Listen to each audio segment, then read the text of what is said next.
Hey everyone, welcome back to another episode of the Mom in Mind podcast. I am happily your host, Dr. Kat, perinatal psychologist.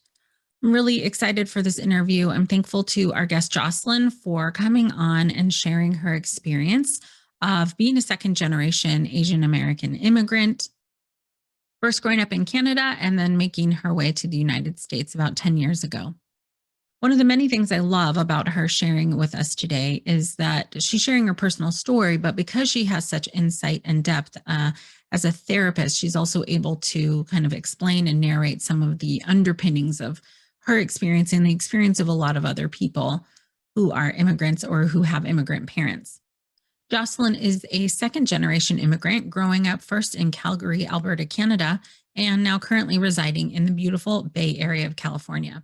She is a licensed marriage and family therapist who helps folks with intersecting identities break generational trauma cycles, particularly in the areas of parenting and reparenting and body image. She has training through Postpartum Support International and is working towards her certified eating disorder specialization. She is a mother to an energetic, kind, and silly toddler, and in her spare time enjoys exploring the Bay Area with family, reading, and watching reality TV. Some of the things that Jocelyn talks about in her personal experience is having been diagnosed with hyperemesis gravidarum, HG, and how difficult that is on the body and mind during pregnancy, as well as her daughter's feeding difficulties after birth. Jocelyn shares quite a bit of insight about her process, and I just really appreciate that, as I stated before. I think it's so helpful as we ourselves are navigating our journey, whatever that looks like. Even if you don't have an experience that's exactly like someone else's, or maybe some ways in which are very different from somebody else's, there's always something to relate to and learn about ourselves when we're hearing and reflecting on someone else's story. And more than that, it's also about us being able to learn about someone's experience that might be very different from our own, and learning to see that there are underpinnings to that experience, things that we may not see on the surface, that we don't have access to as someone sort of looking from the outside in. And really the experience of all perinatal folks and everyone. We can't assume anything about anybody and their experience. And when we do, it really minimizes who they are and what their experience might be. So that is the power of storytelling and story listening, is that we get this perspective and we get to learn what it's like to, for just a moment, to be in somebody else's shoes. And isn't that what we want for ourselves? We want that same capacity to be able to reflect, for other people to be able to reflect and have empathy and sympathy for our situation. Really, above all, to be seen and heard for who we are and not some assumption of who people think we should be. Man, this is why I love podcasting and storytelling and being a part of this process. So I'm excited for you to hear Jocelyn's story. Let's meet her. Welcome, Jocelyn. Thank you so much for being with us. Oh my gosh, I'm so excited to be here. Thank you so much for having me. Absolutely. I'm grateful that you wanted to come on and share a bit about your story. And also knowing, and we were chatting a bit before we started here, that, even though this is your personal story, we as therapists just tend to kind of also explain things as we go along, because it's just part of our process. So explain things in terms of mental health processes. And so I'm sure some of that will come in today. But I do, also want to honor that you do work with this population, a population in perinatal mental health. And so you have a good amount of that professional background as well. Yeah, absolutely. I feel like being a therapist always, we were just talking about how like it's not our whole identities, but it definitely informs the way that we move through the world, having done the work, et cetera, et cetera. Absolutely. So given that though, I would love for you to start wherever you'd like about your personal story. Absolutely. So let me just introduce myself first. I'm Jocelyn. I am a second generation Chinese and Canadian femme. I moved to the Bay Area of California about 10 years ago. It's my 10-year reunion in the Bay Area, which is very exciting. Really happy to be in this area. I'm a mom to a 3-year-old daughter. I am also a licensed marriage and family therapist, and I also hang out on various platforms on the online book community. So I've done some podcasting work, I've done some YouTube work, I blog. I just love reading. So that's also a huge part of my life. Awesome. Oh, that's fantastic. So I imagine your personal story brought you to this specialty. Yes. So a lot of the work that I do with clients and even also like in the online book community has really been informed by my journey, kind of like moving here, moving into parenthood, moving into the therapy work that I do. So first of all, like I mentioned, I am Canadian. I was born and raised in Calgary, Alberta, in Canada. If any of you are not familiar with Calgary, Alberta, Canada, it is kind of, I always like to tell folks that it's kind of like the Midwest of Canada, a little bit north of Montana. It's very much oil and gas country, cattle country, Calgary Stampede. If any of you have heard of that, it's like a big rodeo thing that happens every summer, and also a big fair. But anyways, this is not the history of Calgary podcast, but that's a little bit about where I grew up. And it is a very white and conservative area that I grew up in. And it still remains that way today, although there have been many steps taken in terms of visibility, representation, acknowledgement, and celebration of different communities there. But that is definitely how I grew up in Calgary. I remember that at every school that I went to, I was one of the only Asian students, if not the only Asian student in my class of anywhere between like 20 to 30 students, which was a very interesting experience. And also, I guess, gave me a lot to unpack as I moved through the world. Yeah. But I think that having internalized a lot of the things that I experienced, my parents experienced there in terms of especially just racism, and it doesn't have to be like overt racism, but all the microaggressions, et cetera, that we experienced there. Moving to the Bay Area was a huge culture shock. And I think that when I moved here, it was definitely, it was just a lot. I can't really tell you if it was positive or negative or probably somewhere in between. But there was definitely a lot to unpack. And I think in the past 10 years, just coming to terms with different parts of my identity, becoming a parent has allowed me to move through those processes and continue to move through those processes and will continue to do so in the future. Has really just informed the work that I do and the way that I try my best to parent my daughter. Yeah, absolutely. Those are, I mean, the Bay Area is quite a different culture, even from a lot of parts in the U.S. So I imagine you've been there 10 years, you said. Yeah, I have been here 10 years. I feel like there is just so much celebration of identities, different communities that are formed. I love that there is a huge queer community here, a queer community of color, like, and especially here in the East Bay. I live in the East Bay right near Oakland. There is just so much celebration here. And I think that that is really important to just walk down the street and see folks that look like you, that see folks that maybe don't look like you, but are representing other communities. I just think that that's an area that I want my daughter to grow up in and is really important to me. I've come to learn that, wow, I can be acknowledged here in every part of my identity. And like, that feels very good and authentic to me. Amazing. Well, I'm really glad in one way that you were able to start your parenting journey in that environment. And obviously it's given you some other things to explore. In going through the whole process of pregnancy through postpartum. Absolutely. I think that a big part of it. So, like I said, I'm a second generation immigrant. My parents immigrated here from East Asia. And I think a big part of their experience in Calgary was very much like informed by, and I don't want to say that this was their identity or that this is the label that I'm applying to my parents, but it was very much informed by that model minority stereotype that I feel like really, really at the core of it harms the Asian American community.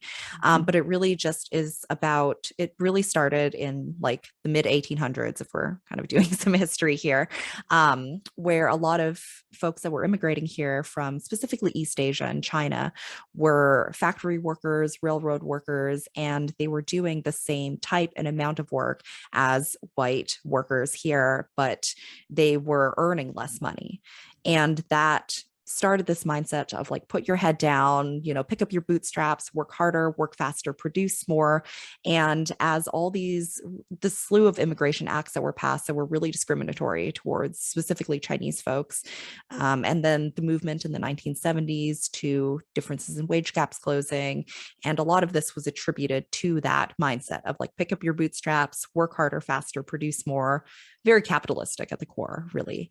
But that formed this model minority mindset of, Asian American folks, specifically Chinese folks, are, submissive, unassuming, they keep your head down. And the big part of this that I think is harmful in general is that they're like law-abiding citizens. There's low crime rates, we don't do bad things, whatever it may be. That I really want to highlight is, and especially now we're in the month of May, it is AAPI Heritage Month. But I really also just want to bring light to the fact that these things really harm Black and Brown, especially low-income communities in the US, because then that also pits minority groups against one another, racial minority groups against one another, in that, if Asian American folks have low crime rates, right? Don't do all these quote unquote terrible things, that really is a whole myth that really pits minority groups against one another and acts under the umbrella of white supremacy. So anyways, that's just the history of the model minority myth. But I feel like a lot of my parents' survival instincts really kicked in, kind of growing up not growing up, but as their experience as immigrants in Calgary, Alberta in like the 70s, 80s, 90s, that was really how they survived in that area. My dad is a doctor, and he really was the only Asian American person on staff for a long time at the hospital. And he experienced some racism, some overt, some not overt. But he really was very much steeped in that mindset. And I saw a lot of that trauma passed down as I started to unpack it here to myself and my younger brother as well. Well, so with all of that kind of loaded, let's say, in your experience and in your family history and in your history, how do you think? Well, I mean, we haven't really gotten to your pregnancy story yet, but I'm kind of jumping ahead a little bit, thinking about, I wonder about how all of this impacted your journey into parenthood. It was a rough one. We'll start there. Yeah. I think that as a kid, and I feel like also in my work with clients, but just in like the folks that I'm friends with as well, a lot of especially Chinese folks have said to me, like, we share this experience, right? This shared experience of my parents signed me up for piano and sports and this and that and this and that. And it's just kind of like this exhaustive list of things that we do.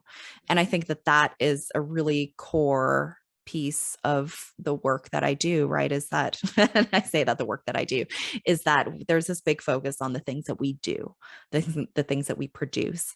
How are we successful? How are we productive, right? And because of that immigrant related trauma that was brought down by my parents, a lot of my value as a child was based around what I can do. How many awards can I win?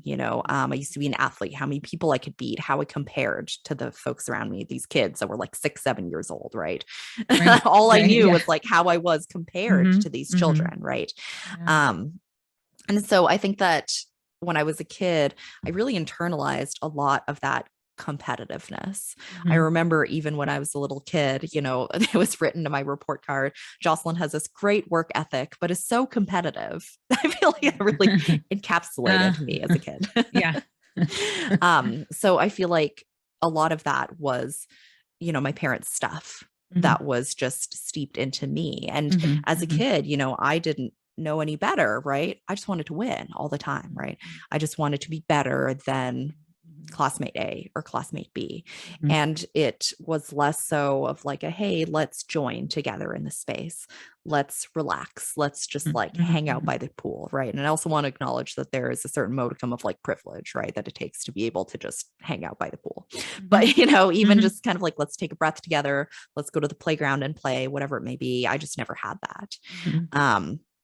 And so I think growing up, moving into the workforce, especially moving into my own identity as a parent, I really had to work hard to undo a lot of this. Like, my child's worth is based on how much they can produce, how much they are in relation to others, how much they are compared to others.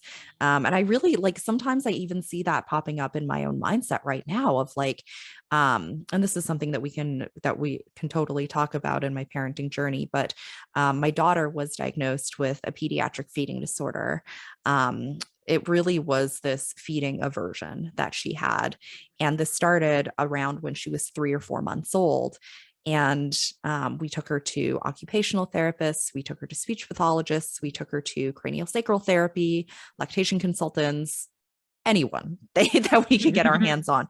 We were like, we will take you there, because what was happening was that when she would take a bottle, she would, or breastfeed, she would arch her back, scream, not eat. She would go for hours and hours on end just without eating and seemingly perfectly fine. It almost seemed like, as a therapist, I was like, is this like a trauma response? Like, what is this? I don't know what's happening here. But it was really terrifying for me. We would go days just counting her wet diapers. We would weigh on our food scale before she drank the bottle, after she drank the bottle. We would record every single ounce of what she was drinking. I'm even like feeling in my body now, just like this, like anxiety as I speak about it, which is really scary. And so I think that a big part of my journey into parenthood was the combination of the mindset of my child's worth, and my worth as a mother is based on how good, quote unquote, a child she is, right? How well behaved, how kindly she can just kick her feet happily while she takes a bottle very peacefully, and she eats a lot and she's peaceful and she sleeps a lot. That makes her a good child. And in turn, that makes me a good mother. That's the narrative that I had internalized at that time. And her being diagnosed with this feeding disorder really made me take a good hard look at, like, how do I get through this without torturing myself in my own head? And that was really difficult. We had gone through that for maybe about like a year and a half to 2 years. It was a really terrible, dark time in our lives, I think. A lot of stress. And you, from what I understand, even before you got to that point, you had had a fairly stressful pregnancy, physically at least. Oh my gosh, absolutely. I think this is all one big journey of like Okay. learning our Yes. bodies, learning how to Mhm. relate to our bodies and how our Mhm. past informs our present. So during my pregnancy, I was also diagnosed with hyperemesis gravidarum, which is this terrible diagnosis where you just vomit all the time. Mhm. And I feel like a lot of doctors that I talked to were just like, oh, it's just morning sickness, right? When I would talk Mhm. to them at 9 weeks about, I'm vomiting every day, I feel terrible. The quintessential story that I tell people about my HG was that this one day I came home from work. I had this big craving for mozzarella sticks. And people who know me know that I really dislike cheese. I've never liked cheese, which people are like, oh my gosh, you don't like cheese. I'm like, yeah, I don't like cheese. I'm so sorry. But I had this huge craving for mozzarella sticks. So I drove to Safeway on the way home, in my neighborhood Safeway, picked up all the ingredients for mozzarella sticks. I went home, made mozzarella sticks. It was also something completely out of character because I'm a horrible cook. But I made mozzarella sticks in the oven. I had a whole bunch of them, maybe like 8 to 10 mozzarella sticks. I was extremely hungry coming home after a day at work. I was like, this feels great. I love this. And after that, after eating those mozzarella sticks, number one, probably very difficult on my stomach, having not been a cheese eater for many years of my life, but also just went to the bathroom and violently vomited for maybe the next 5 to 6 hours.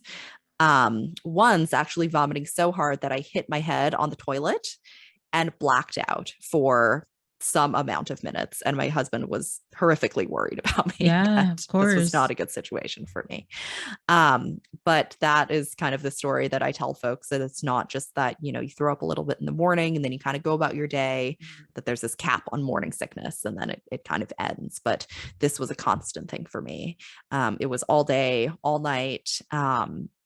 It was actually really terrible because a lot of folks would come up to me as I was struggling to even keep anything down throughout those first maybe 28 weeks of pregnancy. Folks would actually come up to me and be like, wow, you don't look like you're pregnant.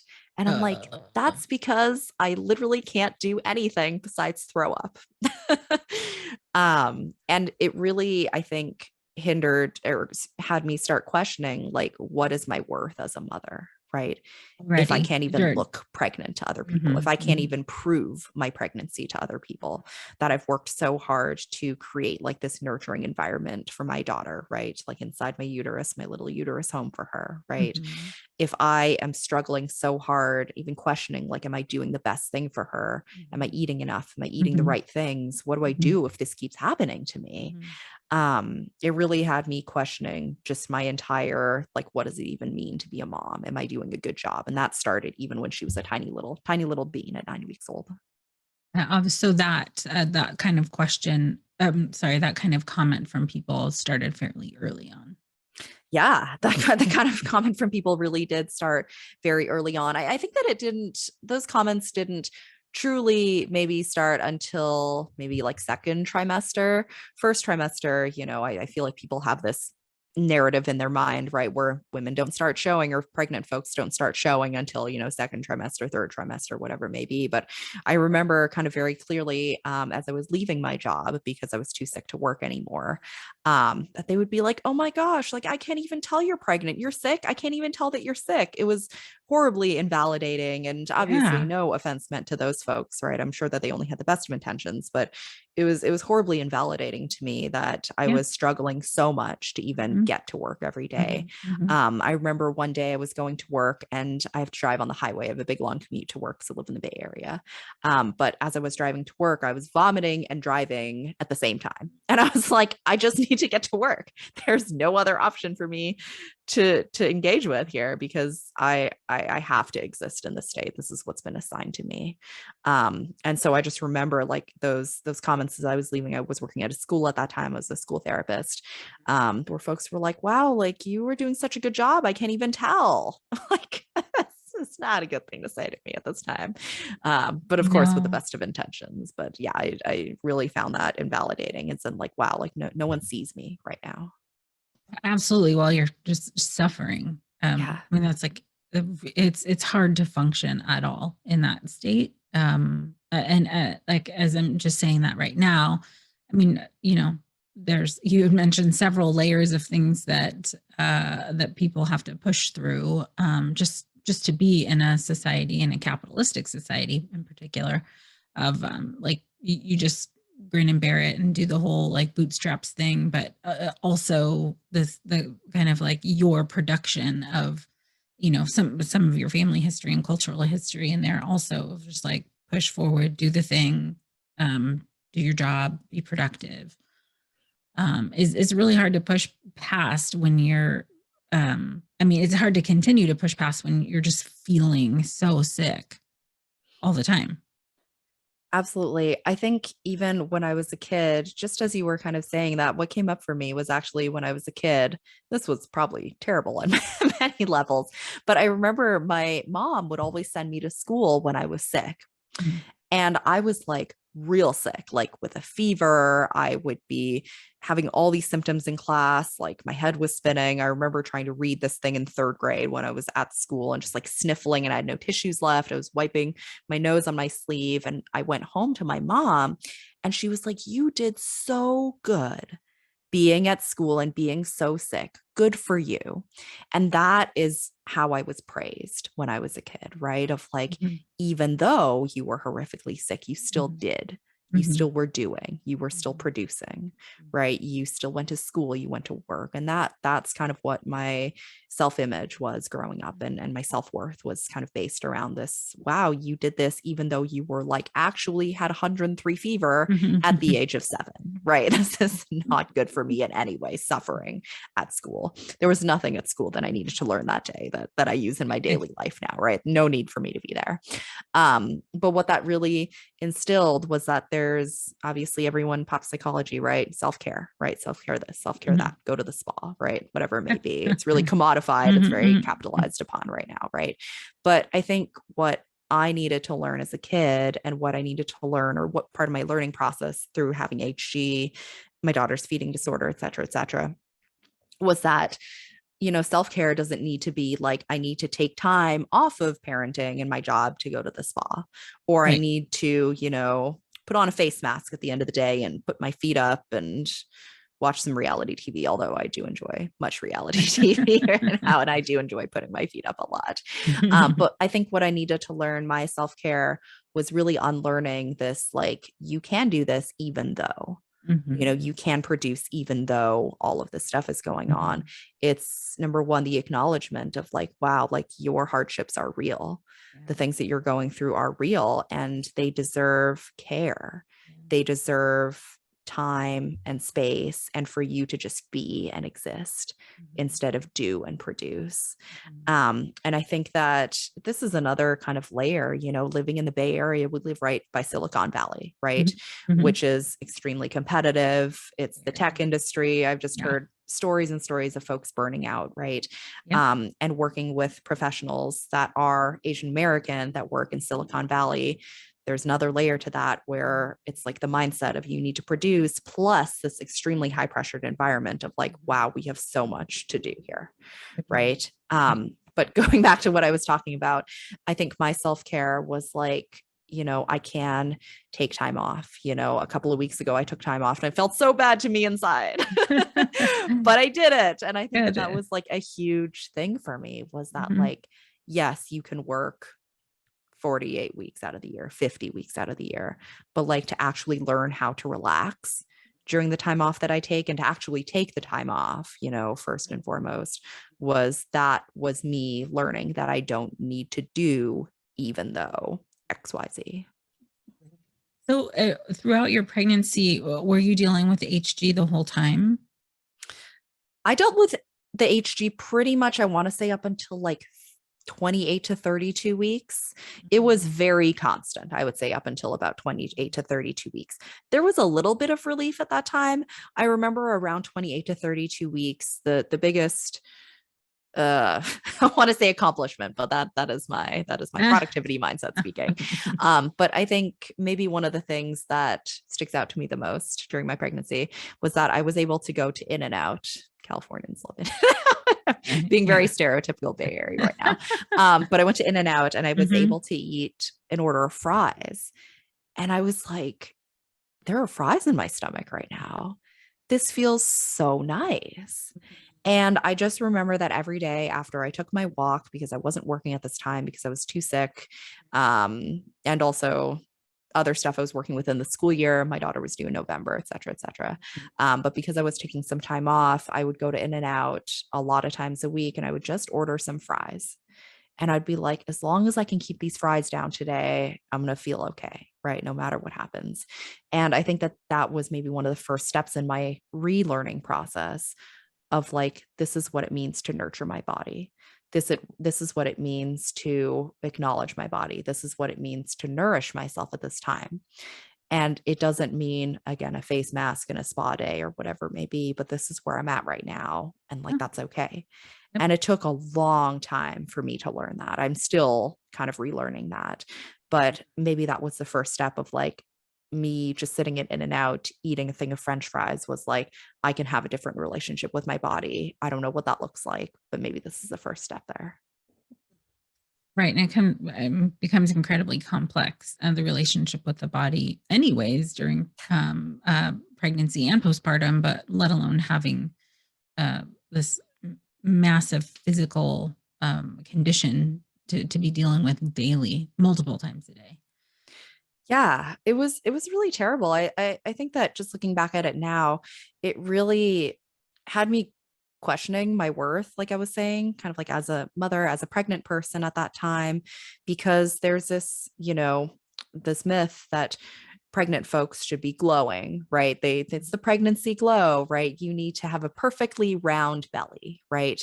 And that was not my experience whatsoever. My experience was dragging my butt out of the house, going to In-N-Out, staring at my feet, which were in slippers at the time, maybe wearing some form of pajamas, top and bottom, or just top and bottom, whatever, top or bottom, whatever it may be that day.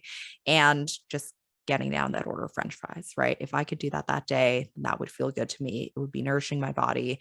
I would be intaking something, and that was okay. And I think that people's comments around me, like, you don't look pregnant, like you look so great. There was just all of this stuff that society tells. You're not supposed to look pregnant when you're yes. pregnant. Yeah.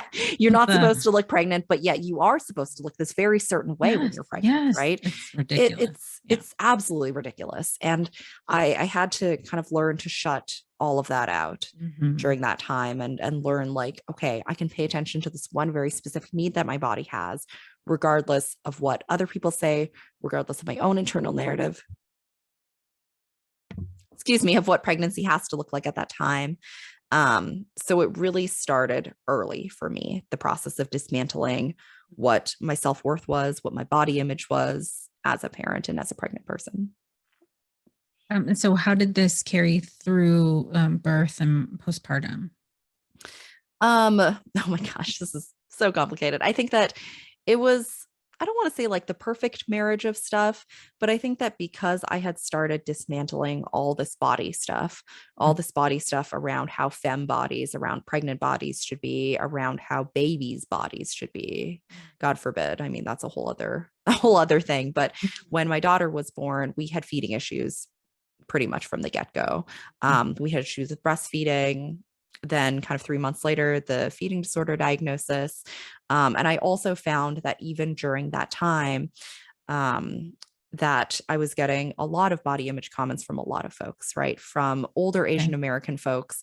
It was like, your child needs to be fat and chubby and plump, and the skin needs to be supple, right? Everything needs to be like this bouncy, rolly, happy baby, right? So there is also that. And there is also some of that in Western cultures as well, right? But there is also, and I just noticed this, that a lot of folks start talking about weight and height and body shape of babies, 2 months old, 3 month olds, everything. So it comes at you when you are straight out of the womb. And I noticed, and I'm still trying to dismantle this, right? Of like, we don't need to make comments about the bodies of babies, because that became another point of comparison, was that when my daughter had the feeding disorder, it was really difficult for her to stay on her growth curve. And that was combined with like, I need to produce and do, and my daughter needs to be the perfect baby, and I need to be the perfect mother. But that people are constantly talking about weight and height and growth curves. And we're going to the doctor every 2 weeks, right? Because she's not putting on weight.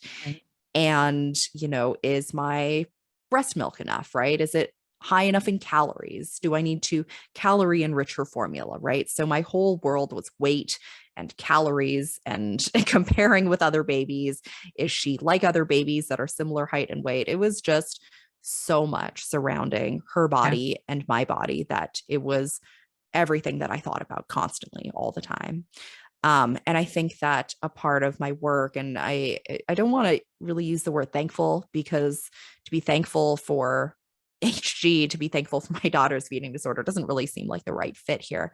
But I think that allowed me very early to start unpacking some of the things, and it really informs the way that I talk about food with my daughter now that she can speak, now that she can process things, now that she can really hear and absorb and internalize the things that I'm talking about. Is that at the dinner table, we're not part of the clean plate club, just eat and go about your day, right? We don't have to eat specific things. We don't have to eat a certain amount of specific things. But that I trust her body. And that was one of the things that I really learned, was that, like, what does it mean to me to trust not only my body, but also trust that she knows her body? Like, whoa, how complicated, right? Like, just it's very difficult, especially I think, in like our generation, so to speak. Our parents didn't have the kind of knowledge that we don't. There's certain things that are carryovers from their generations and their histories that were taught to us, and we've learned quite a bit in our generation about these kinds of things. So, but to many of your points earlier, and same here, is that we weren't taught to listen to our intuitive body, and even to listen to our intuition. There's like, okay, maybe there's something there, but you need to override it with all of this other stuff. So it's quite a thing to be like the parent who's healing and give your child the thing that you may have needed yourself.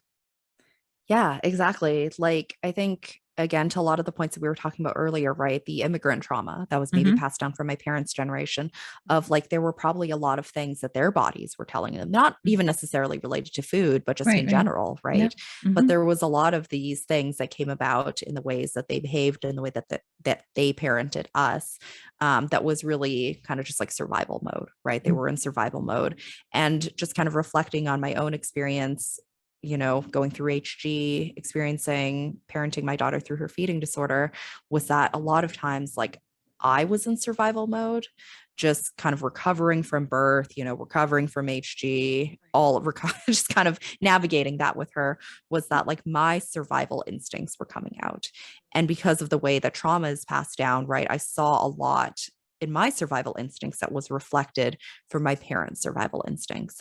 And so, me, obviously, as a therapist, had to start to unravel all of that for myself. I had to really look at, like, how do I want my daughter to look at herself? How do I want her to empower herself? How do I want her to love herself? Right. And obviously, that is maybe quote unquote the goal, but it's maybe not to love yourself every day. Right. But it's to acknowledge whatever state of life you're in, whatever state your body's in, and like, that's okay wherever you're at right now. So I think that, a lot of folks, the dinner table is a hard place to be, right? There's so much that we have to unpack about the way that our parents taught us about food, all the things that society has taught us about food and our body. But I think that the way that now I like to at least approach the dinner table is that we just want to, acknowledge the food that we have. We want to acknowledge whatever state our body's in right now, right? Maybe we're tired. We just don't want to sit there and deal with all the sensory stuff, right? She doesn't want to learn how to cut up her vegetables that day. It's fine motor Right. skills, right? Fine motor skills are hard for a 3-year-old, even hard as a 30-year-old, right? It's Right. hard. Sometimes I don't want to do that. Maybe Uh-huh. the food is touching, right? Maybe Hmm. people are talking. Maybe it's too loud, right? Maybe the food just is not the right texture for her that day, right? Whatever it may be, whatever stage your body's in right now, like, it's okay to be like that, right? Maybe sometimes she's coming home after soccer, she's ravenous, right? You can totally have a second helping. That's totally legit here, right? I'm more than happy to give you that. So it's just really about like understanding our body's messages, what our bodies are trying to tell us, and being like, how can I nurture that and acknowledge that, and listen and respond in a way that's appropriate. Sure. And that's beautiful. And I love that you can give that to her. And I'm sure healing for you at the same time. And also in particular, I think in the postpartum period where, you're sleep deprived and now trying to learn the kind of nursing feeding bottles, like how are we going to do this fog of stuff? Like it's really hard to be in touch at all with what you need because you're trying to feed a child and somehow also get through the day yourself. So, what was that impact like on you, sort of mentally, emotionally during that time? Honestly, it was really rough. It was, I don't want to say like one of the worst times of my life, because, and not to like play oppression Olympics here, but like there's Mm, definitely like harder stuff that I think I've endured. But I think that maybe it was like the foggiest time of my life, I think, would be an accurate description of that. I couldn't really tell you what I did from day to day. I right. think my whole day was spent heating up bottles, like weighing milk. Oh gosh, I feel my body just like having a reaction, like here as I sit here and talk about it in my room, safely away from any formula and bottles right now. But my whole day was just consumed with, I remember like my lactation consultant wanted me to film myself giving my daughter a bottle. So I had my best friend of now like 15, 17 years, Angel, I adore her, film me giving my daughter a bottle on my bed. And I felt very scrutinized. And I know that like this was necessary, right, in order to like help her feed and nourish her body at that time. But I just remember that that was my whole day, before and after weighings. Is she latching properly? Am I using the right bottle? Is it venting properly? Am I calorie enriching her formula properly? I think honestly that was what my whole day was consumed with. So they're really, it's funny as you kind of ask that question, like, how did you find space for yourself? I don't think there was much of myself at that time. And I say that in a way that is not like disempowering or, not acknowledging of what I was experiencing, but I just don't remember that there was very much of a self at that time. And I think that really hits hard now because like I do a lot of like family systems related work, and at the core of family systems work is the self, right? This very integrated whole self. I don't even know like what that self looks like right now because it was just so consumed by all of these things. And there wasn't like a lot of like acknowledgement, I think, from a lot of clinicians and professionals that we were working with, apart from a couple that were fantastic, which is another layer of it. But really, I think maybe the summation of all of that is like there wasn't much of a self at that time, honestly.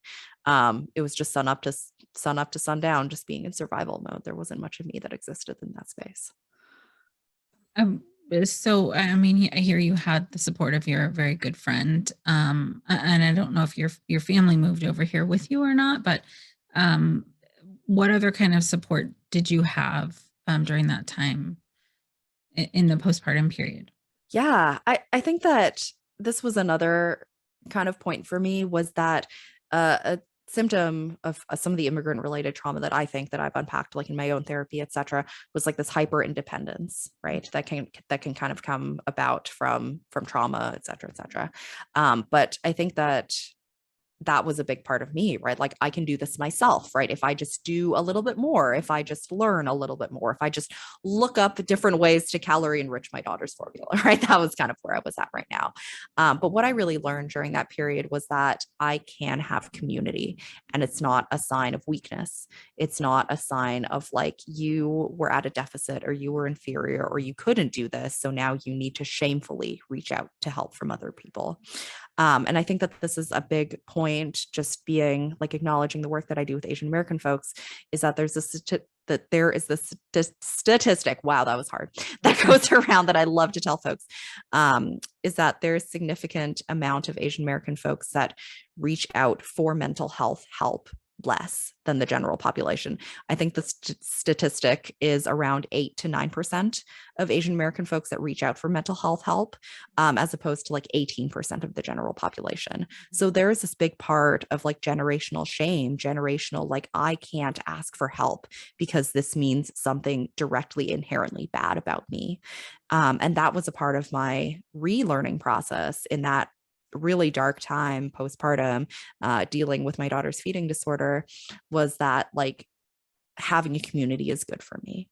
Having a community can be so helpful. It can help me thrive and survive a little bit less, and not that much less, but a little bit less. It can, whether it's in the city that I live in, community that I live in, there is this really healthy, thriving network of parents. And it really started on Facebook.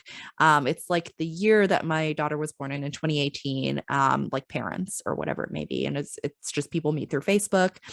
We organize like park walks, go to restaurants for lunch, not restaurants, maybe just like a counter service kind of thing, not like a sit down full on thing with our babies, but like a walk in the park. Let's meet up at the playground, come to my house. I can go to their houses pre-COVID, obviously. But I think just like having that community, that local community, folks where we can just like, hey, I really need someone to just walk around the block with me, right? I really need just someone to go to the store and pick up some kids Advil for me because we're really struggling right now and no one is in the house with me. I think learning to build that community was a really helpful, this is going to sound really robotic, but it was like a helpful skill to learn. And it was a helpful thought process to learn of like, this does not make me bad. This does not put me at a deficit. This is actually something that I can celebrate and engage with, and is a way that I can nurture that part of myself that I never got to learn and nurture when I was a kid. It's packed full of powerful learning and healing and transitions. And so there's so many things in there that in a way that I think really not many other phases of life do, is like becoming a parent really holds up a mirror to us in these ways that sometimes are incredibly painful. And also, if you can get the support that you need, or at least process it in a way that's helpful for you, a lot of transformation and healing can happen. That, it doesn't happen overnight. And sometimes takes like years and years and years, but still it can set off this process of reevaluating who you are in the world and how you are in the world, because maybe what worked for you before is not going to work in this new context. And it sounds like you were able to have a lot of that transformation. Totally. I think that I think just what you just said really informs actually a lot of the work that I do, like as a therapist, is that like the things that were protecting us when we were in survival mode before, our bodies don't know sometimes that we're not in that survival mode, or maybe we do know cognitively, but our bodies don't know. And sometimes certain things, certain triggers can bring us back to that space. And like, it's okay that our bodies kind of reenact that, right? Because our bodies don't know. It's just kind of acting on the things that it does know or thinks that it knows. But the process is about kind of like reassuring our bodies of like, hey, we're not there anymore. Like, it's okay that the things that we've learned that have protected us aren't serving us anymore. And that was a huge part of my unlearning and relearning process. And kind of to what we were talking about before in terms of support, I also just really wanted to mention that we have a really great network of like postpartum support groups. So I went to this one postpartum support group. The name is totally escaping my brain right now, but it was free. It was once a month. And I actually met one of my really close friends there. And it was from 7 to 8:30 at night. I remember it was at someone's house. It was a free support group. And I was like, I can't do anything today, but I will go to my postpartum support group. And then there was also this other postpartum support group that again was free, that was hosted by a community of midwives in my city as well, that I went to. And while they weren't necessarily like therapeutic for me, because I just wasn't in that headspace of like, I want to unpack this. I want to be in therapy right now. It's just in survival mode. But it was really a source of community for me. I met folks there. I actually worked with one of the people that was running the group for individual therapy for a while and did some EMDR work with her, which was really helpful at that time as well. So yeah, I think in terms of support, building that community really was made up of like the postpartum support groups that I went to. Again, I just wanted to acknowledge, like, even those some of those clinicians were not helpful or very informed in the things that I needed, that they were there, and those were things that I could access, that some of them were like free from the county, some of them were free through other means. And we are like in a place of privilege where we are able to access health insurance. So some of the things were covered by insurance, et cetera. So we did have the support of those clinicians. Plus, I think the epitome of this is really, that's not the word that I was looking for, but just I think the cornerstone, of this was the community of parents that I met on Facebook that were local, that I could just pop over and walk around the block maybe for 10 minutes or so. I think that was really the most helpful part of all of this. And also, of course, shout out to my husband, the most supportive person you will ever find on the planet, the kindest person. Not that we did not have our spats postpartum, because I was not a kind person in those moments, but I think relearning together and his willingness to come on the relearning process with me, I think has been invaluable for our relationship, our marriage, and also the way that we parent our daughter. We are definitely by no means perfect folks, perfect parents, but just engaging on that journey, I think, has been so healing and so soothing for us as a family. I'm really glad. I'm glad you guys were able to transition together in those ways through this. So in terms of all that you went through and gone through, and it sounds like are still, as we all are, working through stuff. From what people are able to hear about your journey today, what are some key takeaways that you have that you really want people to understand about what your experience was like? Yeah, I think that in the comments that we say to other folks, I think that it's really important to be mindful of, like, it's not about the way that a pregnant person looks. It's not about how much a baby weighs, right? It's really about like, hey, how are you really doing today? And having a community of folks that asked me that, having the opportunity to ask other folks that, I think was so incredibly healing, right? Because that made it less about how can you do? How can you produce? How can you be this perfect person? And more about like, hey, how are you? You know, how can you be today? Are you even being today? Is there a you today? How can I help you out? Right. So I think that number one, just like having a community has been so helpful. And I also just want to like, this isn't like a beacon of hope kind of moment, but I think that also, I also just want to say that there are so many things coming out of the media that have been so helpful in healing some of those like generational trauma wounds that I think that we've talked about today, not only in terms of like body image, pregnancy, postpartum, etc., but just about the whole parenting journey in general. I think that Disney has done a really good job, although Disney has been problematic in other ways, of coming out with points of media that folks have really connected to lately. And I think that that is what this whole thing is about, is just like finding points of connection can be so healing. It's not a point of shame, or like it doesn't have to be a point of shame, even though that's the narrative that a lot of API folks have been told, right? Is that like you're not working hard enough, asking for help is a point of shame, that we really are starting to undo. And again, starting, I think, is the key word there. But I just want to point out that like Encanto, Turning Red have done such a fantastic job of starting to unpack that and starting the conversations there. I can't even tell you the number of conversations that I've had with clients that are like, I watched Encanto last weekend and I started sobbing and I knew that I was going to talk to you about it today. Totally. Or like I watched Turning Red, and seeing that mom cry was just like a huge point that I wanted to bring to session today. So I think that just like finding points of connection, even if it is like, for example, you know, maybe your kid is not eating that day, right? Maybe you are having a really bad body image day. Maybe some parent wounds are coming up, whatever it may be, that it doesn't necessarily need to be like, I need to go and find people right away, right? Sometimes it is just about feeling seen in any number of ways through media. Maybe it's a partner, maybe it's a friend, maybe it's just kind of like, I don't know, any number of ways. It doesn't have to be exactly the things that we talked about today, because obviously some of the things that I mentioned were coming from a place of privilege, having health insurance, right? Being connected to clinicians. But there are so many ways that we can celebrate the roots where we come from, while also acknowledging that like, hey, maybe we can be on a different journey right now. What does that look like? How can we start to heal that? Where can we find connection? I think that those are the things that I think I've learned throughout my journey, pregnancy, postpartum, and through parenting. That's lovely. And it does, you know, in some ways for people who uh